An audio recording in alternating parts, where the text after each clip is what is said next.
নমস্কার, আমি doctor Sujoy Dasgupta, consultant gynaecologist এবং ইনফার্টিলিটি এবং আইভিএফ বিশেষজ্ঞ। আজ আমরা যেটা নিয়ে আলোচনা করব, কখনো কখনো কিছু পুরুষরা বলে থাকেন যে সহবাসের সময় বা পরে ব্লিডিং হচ্ছে, তার কারণ কি? এই কারণটাকে খুব সিরিয়াসলি নিতে হবে। এটা কোনো সিরিয়াস রোগের কারণে হতে পারে।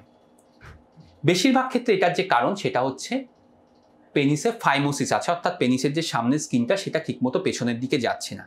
এটা একটা সিরিয়াস রোগ, এটাকে অবহেলা করা যাবে না। যদি এই সমস্যাটা থাকে তাহলে এটা কিন্তু সার্কামসিশন বা এই ধরনের একটা ছোট সার্জারির মাধ্যমে ঠিক করা যায়। এবং এটাকে যদি অবহেলা করা হয় এর ফলে পরবর্তীকালে ইনফেকশন বা কিডনি ড্যামেজ হতে পারে। 2 নম্বর, এই ব্লিডিংয়ের কারণ হতে পারে পেনিসে কোনো ইনজুরি হয়েছে, ফ্রেনুলাম বা এরকম কোনো জায়গায় কোনো টিয়ার হয়েছে, সেটা কখনো কখনো মলম দিয়ে ঠিক করা যেতে পারে, না হলে এটা অপারেশন করে ঠিক করা যেতে পারে।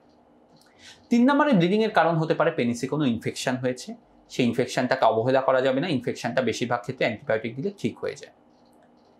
তো 4 নাম্বার, বিশেষ করে বয়স্ক পুরুষদের অনেক সময় হতে পারে এই ব্লিডিংয়ের কারণ কিন্তু হতে পারে পেনিসে ক্যান্সারের পূর্ব লক্ষণ।